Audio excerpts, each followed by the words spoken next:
안녕하세요. 우리 아이의 모든 이야기 페피소드 페피지기입니다. 혹시 반려견이 딱딱한 서류를 씹지 못해서 살살 핥기만 하거나 반려묘가 캐는 잘 먹었는데 갑자기 건사료를 거부한 적이 있으신가요? 처음에는 입맛이 까다로워졌나 싶어서 그냥 넘어갔지만 사실 그 속엔 치아 통증이 숨어 있을 때가 많습니다. 우리 아이들이 말을 하지 못하니 아파도 티를 잘 내지 못하고 결국 심해져서 보호자가 뒤늦게 발견한 경우가 참 많죠. 반려견이 입을 벌릴 때마다 상쾌한 냄새가 아닌 불쾌한 구취가 느껴진다면 단순한 문제로 넘어가지 마세요. 강아지도 사람처럼 치과 질환에 걸릴 수 있습니다. 치아와 잇몸 관리가 제대로 이루어지지 않으면 치석, 치주염, 충치부터 심하면 전신 질환으로까지 번질 수 있어요. 그만큼 치과 건강은 반려동물의 전신 건강과 직결됩니다. 그런데 아시나요? 치과 치료는 생각보다 비용이 많이 들고 스케일링이나 발치 같은 치료를 여러 번 하게 되면 보호자분들의 부담이 커질 수밖에 없습니다. 그래서 오늘은 바로 펫보험의 치과 치료 보장에 대해 이야기해 보려고 합니다. 어떤 경우에 보장이 되고 어떠한 부분은 제외가 되는지, 그리고 치아 건강 관리가 왜 이렇게 중요한지 제가 하나하나 따뜻하고 쉽게 풀어드릴게요. 반려견, 반려묘가 아프지 않고 오랫동안 환하게 웃을 수 있도록 끝까지 함께 해주시면 분명 도움이 되실 거예요. 그럼 지금부터 페피소드와 함께 우리 아이들의 건강한 미소를 지킬 수 있는 방법 알아보도록 하겠습니다. 지금 시작합니다.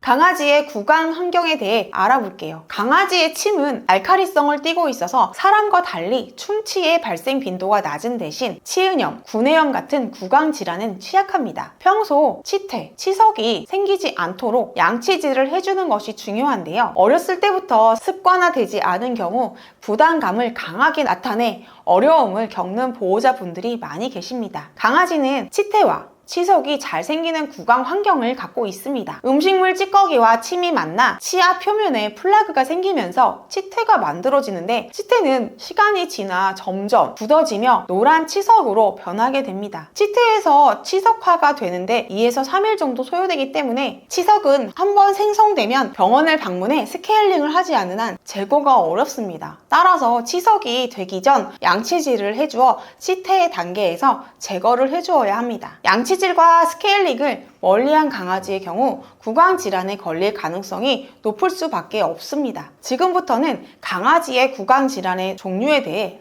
알아보겠습니다. 강아지 구강 질환의 종류입니다. 강아지의 구강 질환은 크게 구내염과 치은염으로 구분됩니다. 치은염은 치석이 이빨과 잇몸 표면에 쌓이면서 염증을 가져온 경우를 말합니다. 상처가 생긴 후에 세균 감염으로 인해 나타날 수도 있지만 대부분의 경우 치석이 원인이 됩니다. 치은염이 발생하면 잇몸이 부어오르거나 빨갛게 변할 수 있습니다. 염증 치료와 스케일링 관리 등을 통해 치료가 가능하며 초기에 진료를 진행하는 것이 잇몸 염증이 심해지는 것을 막을 수 있습니다. 아이의 잇몸 질환이 의심된다면 병원으로 내원하는 것이 중요합니다.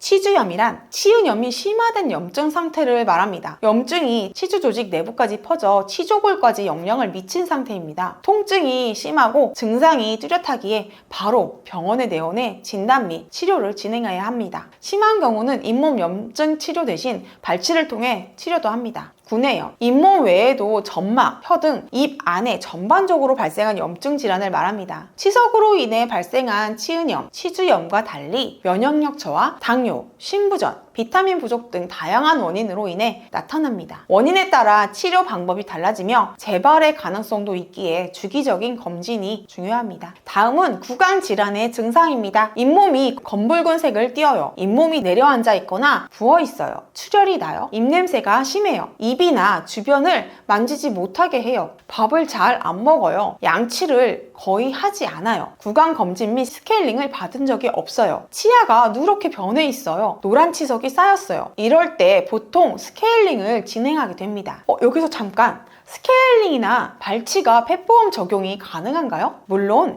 예방 차원의 스케일링은 보장이 되지 않습니다. 다만 우리 아이가 질환으로 진단을 받고서 치료나 발치 수술을 해야 할 경우 해당되는 통원 치료나 수술비로 보장을 받으실 수 있습니다. 꼭 진단을 받고 질병으로 확정이 되어야 보상 처리가 가능한 부분 잘 기억해 두세요. 만약 구강 질환을 방치하게 될 경우에는 어떻게 될까요? 잇몸 염증 부위가 점점 안에까지 파고 들어가 뼈에 영향을 주어 출혈, 흔들림, 통증 등의 증상으로 인해 발치 치료가 진행될 수 있습니다. 심화된 경우 세균이 혈액을 타고 전신으로 퍼져 내과 질환으로 발전이 되거나 피부 조직에 손상을 가져와 볼에 구멍이 생기는 질환 등 다양한 형태로 나타나기도 합니다. 구강질환 치료는 어떻게 할까요? 치석, 잇몸 염증으로 인해 방문한 경우 상담과 검사를 먼저 진행하게 됩니다. 염증 질환은 전문의가 육안으로 확인할 수 있지만 더 정확한 상태의 파악이 필요한 경우 치과, 방사선 검사를 진행하게 됩니다. 구강질환의 치료에는 스케일링이 진행됩니다. 염증의 원인인 치석을 제거함으로 인해 깨끗한 구강 환경을 만들어줄 수 있습니다. 치료 전과 후에 치아가 깨끗해진 걸 확인하실 수 있습니다. 매일 한 번의 관리가 우리 아이의 평생 건강으로 이어집니다. 꾸준한 관리와 관심이 가장 좋은 치료입니다. 구강 관리는 어렵거나 번거로운 일이 아닙니다. 단 몇 분의 양치질, 덴탈검 하나, 간식 선택에서의 작은 배려가 우리 아이의 치아 건강을 지키는 큰 힘이 됩니다. 보호자님들의 작은 관심과 실천이 치주염, 충치, 구취 같은 질환은 물론 심각한 전신 질환까지도 예방할 수 있는 가장 강력한 예방법이라는 사실을 알고 계시면 좋을 것 같습니다. 겉으로 드러나는 증상이 없더라도 내부에서 이미 진행 중일 수 있습니다. 특히 소형견이나 노령견은 치과 질환에 더욱 취약하기 때문에 정기적인 검진을 통해 조기에 발견하고 예방하는 것이 정말 중요합니다. 그럼 강아지도 사람처럼 충치가 생길까요? 대개 강아지 치아와 관련된 문제는 늦게 알아차리는 경우가 많은 편인데요. 특히 반려동물의 경우 말을 하지 못하기 때문에 아픈지 보호자가 모르고 계시다가 증상을 심각한 상황이 돼서야 병원으로 치료하러 가는 사례가 많습니다. 강아지에게도 충치가 생길 수 있고 이는 치아가 부식되면서 손상되는 질환입니다. 물론 강아지는 치아 구조상 음식물이 잘 끼지 않고 적은 탄수화물 섭취량 등으로 인해 충치 발생률이 낮은 편이긴 합니다. 하지만 그렇다고 해서 안 생기는 건 아니기 때문에 절대 방심해서는 안 되고요. 체계적인 구강 관리를 통해 충치가 생기지 않도록 보호자분들께서 꾸준한 관심과 관리를 해주어야 하죠. 그렇다면 사람에 비해 발생 빈도는 낮지만 강아지 충치는 왜 발생하게 되는 걸까요? 강아지 충치의 원인은 이것입니다. 충치는 입속 박테리아가 당류를 분해하면서 생성하는 산이 치아를 파괴하면서 나타나는 질환입니다. 근본적으로 치아의 위생 관리가 제대로 이루어지지 않을 경우 플라그가 축적되면서 충치, 염증 등을 유발하게 되죠. 그리고 면역력이 저하되거나 만성 질환이 있는 아이들의 경우 구강 내 위생이 악화될 수 있고요. 치아 간격이 비교적 좁은 작은 품종의 강아지에게서 강아지 충치 발생 빈도수가 높은 편입니다. 무엇보다도 이러한 충치는 방치 시 전신 건강 문제로 이어질 수 있기에 조기 진단과 치료가 중요한 부분을 차지하는데요. 충치를 방치하면 위험한 이유에 대해서 알아보도록 하겠습니다. 충치를 방치하면 위험한 이유. 강아지 충치는 방치할 경우 단순히 구강 문제가 아닌 전신 건강으로 이어질 수 있다는 점에 경각심을 가져야 합니다. 충치를 가만히 둘 경우 치아 통증이 심해지면서 아이가 밥을 먹는 것을 꺼리게 됩니다. 이로 인해 식욕이 급격히 저하되고 섭취하는 음식량이 줄어들면서 영양의 불균형, 면역력 저하로 이어지는 것은 시간 문제죠. 또한 치아 뿌리 부위까지 염증이 진행되어 식은 농양으로 발전할 우려도 높은 편이고요. 충치를 유발한 세균들이 혈류를 타고 전신으로 퍼지면서 주요 장기에 2차 감염 문제를 유발할 수도 있습니다. 대표적인 2차 감염 문제로는 심내막염, 신장 질환 등이 있습니다. 그리고 충치를 제때 치료하지 않을 시 치료 시기를 놓치게 되고 여러 개의 치아를 발치해야 하는 상황이 이룰 수 있습니다. 충치 치료와 예방 방법은 어떤 게 있을까요? 치과 질환 예방법에는 매일 양치질하기, 치석 예방 간식이나 덴탈검을 활용하고 정기적인 치과 검진 받기, 치아 상태에 맞는 사료를 선택하고 너무 딱딱한 간식은 금물입니다. 예방은 치료보다 쉽고 경제적입니다. 처음에는 간식처럼 먹는 치약 제품부터 시작해 습관을 길러보세요.